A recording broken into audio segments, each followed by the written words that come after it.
बच्चों, अनफॉर्चुनेटली जियो और एयरटेल दोनों का नेटवर्क फेल होने से हम लोग आज लाइव क्लास कंडक्ट नहीं कर पा रहे हैं। तो आज के लिए जो हमारा स्ट्रेटजी जो हम लोग को डिस्कस करना था, बायोलॉजी का पेपर हम लोग कैसे अटेम्प्ट करेंगे, अगले 90 डेज में, अगले 90 दिनों में हम लोग की तैयारी का प्रारूप क्या होगा, मॉडल क्या होगा, तो एक छोटे से रिकॉर्डेड वीडियो के फॉर्म में अभी आपको मिलने जा रहा है। और कल से हम लोग कोशिश करेंगे कि नेटवर्क हमारा ठीक रहे और हम लोग लाइव क्लास में ही मिलेंगे, ठीक है। अब ज़रा समझना कि हम लोग को करना क्या है, इन 90 डेज में हम लोग को करना क्या है। जो बायोलॉजी का सिलेबस है, ध्यान रखना है, नीट को हम लोग प्रायोरिटी पर रखेंगे। इसके साथ साथ जिन बच्चों को ICAR देना होगा उनके लिए भी सेम सिलेबस है, जिनको BCEC का एग्ज़ाम देना होगा उनके लिए भी सेम सिलेबस है। सिलेबस में कहीं कोई डिफरेंस नहीं है, ठीक है ना। लेकिन नीट जो मेजोरिटी ऑफ स्टूडेंट्स हैं, ज़्यादा स्टूडेंट हैं, वो नीट पे फोकस कर रहे हैं, तो हम लोग नीट को लेकर के थोड़ा सा बात करेंगे।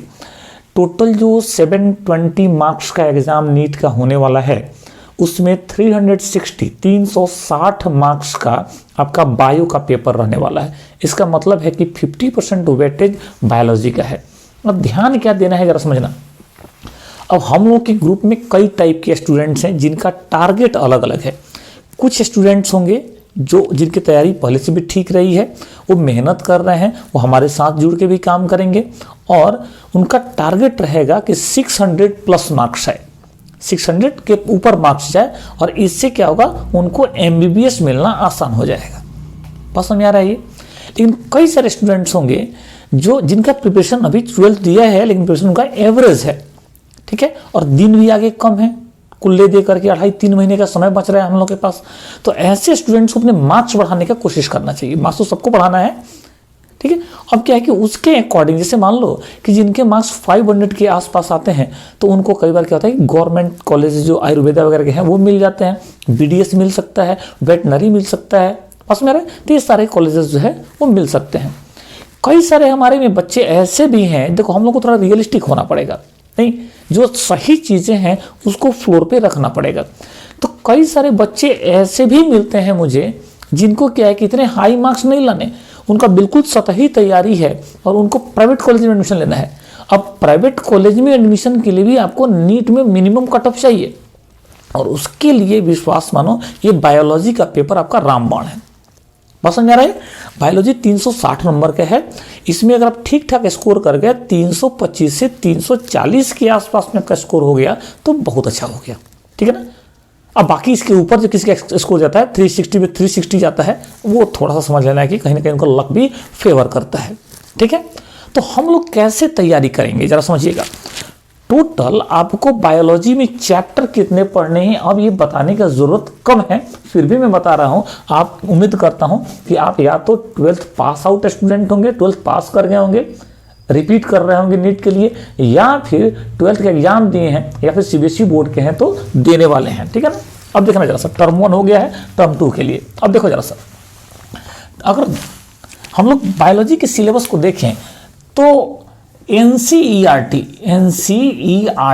हम लोगों को फॉलो करना है पूरी तरह से, और कुछ नहीं, सिर्फ और सिर्फ इतने दिनों में, 90 दिनों में NCERT को ही फॉलो करना है। अब हमारा NCERT 2 भागों में बटा हुआ है, एक हमारे 11th का NCERT और दूसरा हमारे 12th का NCERT। समझ में आया। अब देखो 11th का NCERT जो आप पढ़ाई किए हैं उसमें टोटल बायो में 22 चैप्टर्स पढ़ने हैं आपको, और 12th के NCERT में टोटल आपको 16 चैप्टर्स पढ़ने हैं। तो ऑल टुगेदर दोनों को अगर हम लोग जोड़ के देखें तो ये बनता है 38 चैप्टर्स। देखते चलना है अब हमारी तैयारी का प्रारूप कैसा होना चाहिए, हमारी योजना कैसी होनी चाहिए। देखो टोटल 38 चैप्टर्स बनते हैं। अब 38 चैप्टर्स में कुछ चैप्टर छोटे हैं, कुछ थोड़ा आसान से चैप्टर्स भी हैं, कुछ चैप्टर थोड़े पेचीदा हैं और थोड़े लेंदी हैं, लंबे भी हैं। बात समझ आ रहा है।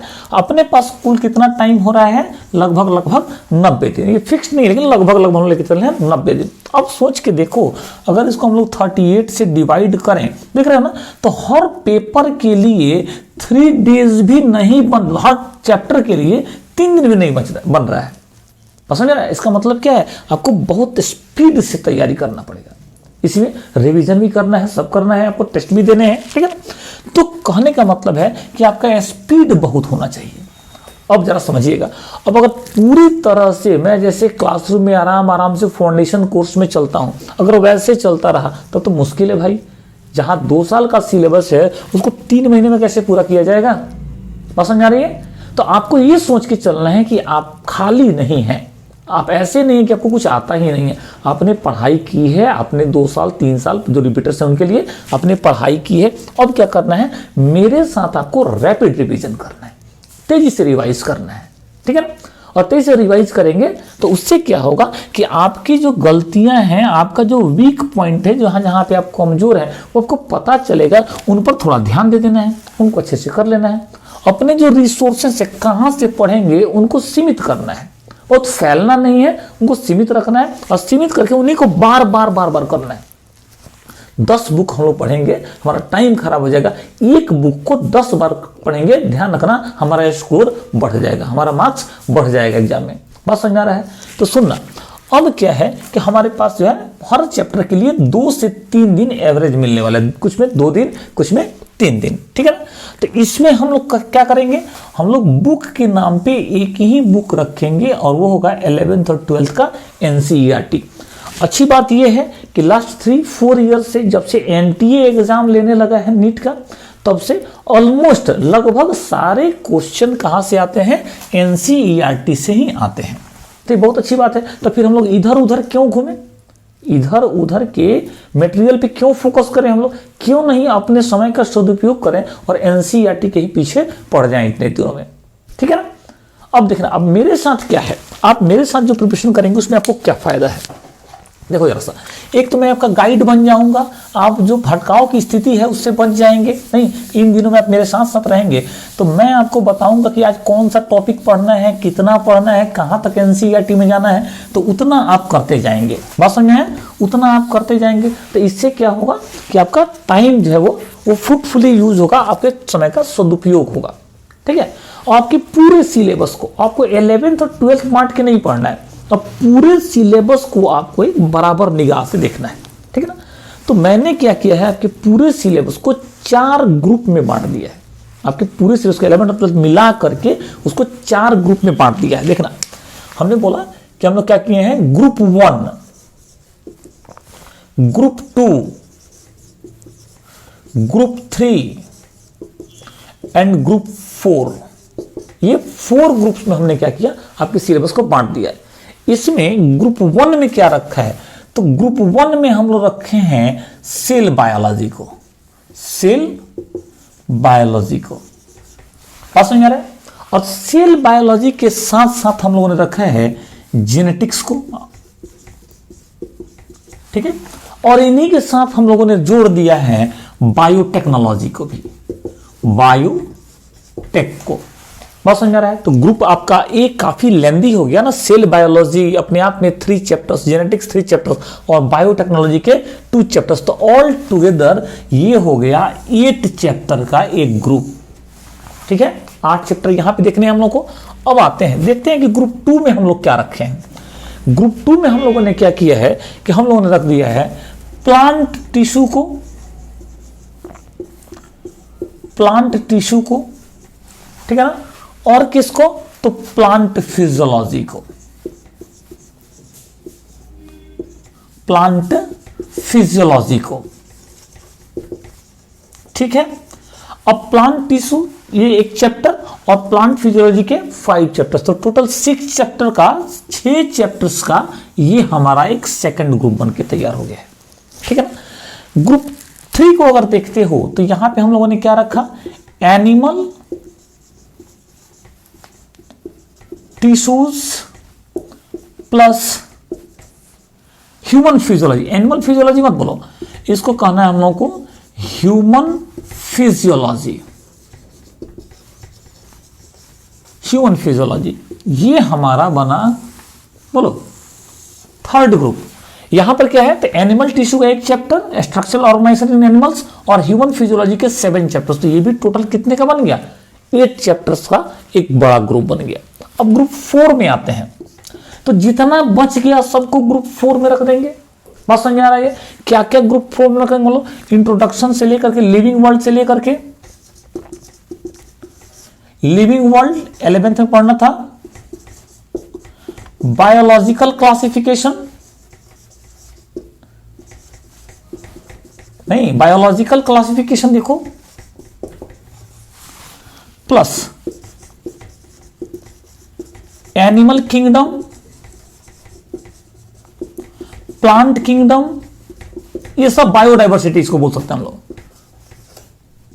प्लांट किंगडम प्लस यहां देखना है अब इकोलॉजी। इकोलॉजी के 4 चैप्टर्स 12th के नहीं, लास्ट के 4 चैप्टर्स, तो ecology plus biology in human welfare. Biology in human welfare, ये क्या है? ये भी एक बड़ा ग्रुप बन रहा है।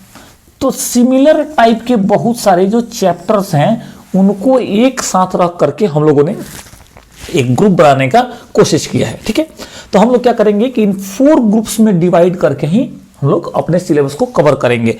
अब क्या है ना कि हम लोग स्टार्ट कहां से लें? क्वेश्चन ये बन जाएगा कि हम लोग स्टार्ट कहां से लें। बेटर होगा कि हम लोग स्टार्ट लें सेल बायोलॉजी और जेनेटिक्स बायोटेक से। ध्यान रखना, हम लोग कहां से स्टार्ट लें?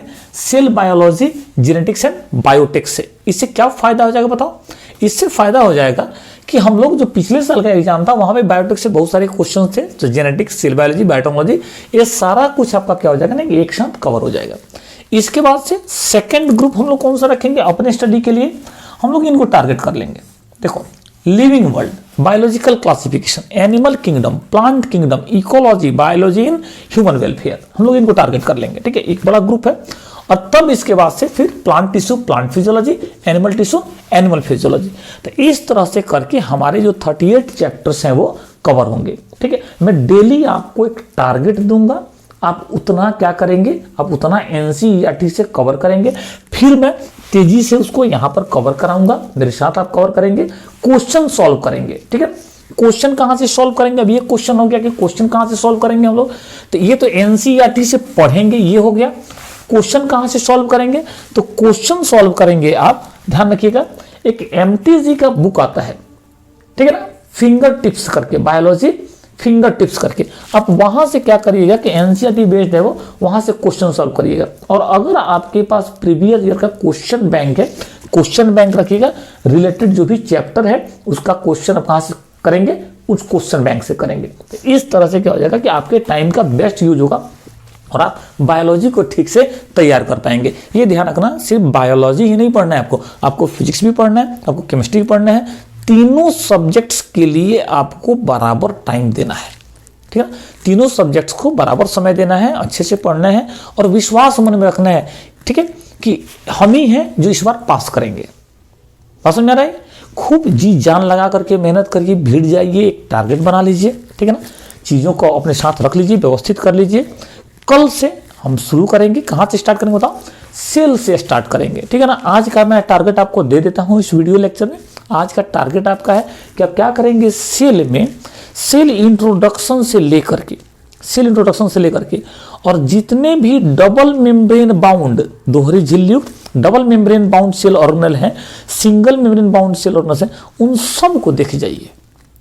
पसंद में आ रही है? उन सबको देख जाइए। कल मैं उनका डिस्कशन कर दूंगा यहाँ पे। बेहतर होगा पूरा सेल चैप्टर देख जाओ, तो छोटा सा है, पूरा सेल देख जाओ। अब तो उतना डिटेल में तुमको जाने की जरूरत नहीं है। और हम लोग तो फिर क्या करेंगे? बायोमोलिक्यूल में इंटर कर जाएंगे नेक्स्ट क्लास में। तो कल के लिए टारगेट करते हैं हम लोग क्या? Cell the unit of life, ठीक है ना, ये टारगेट करते हैं। चलो कल मिलते हैं हम लोग लाइव क्लास में और होपफुली गॉड करें कि हम लोग क्लास जो है ठीक से चले। गुड लक बाबू, मेहनत करो।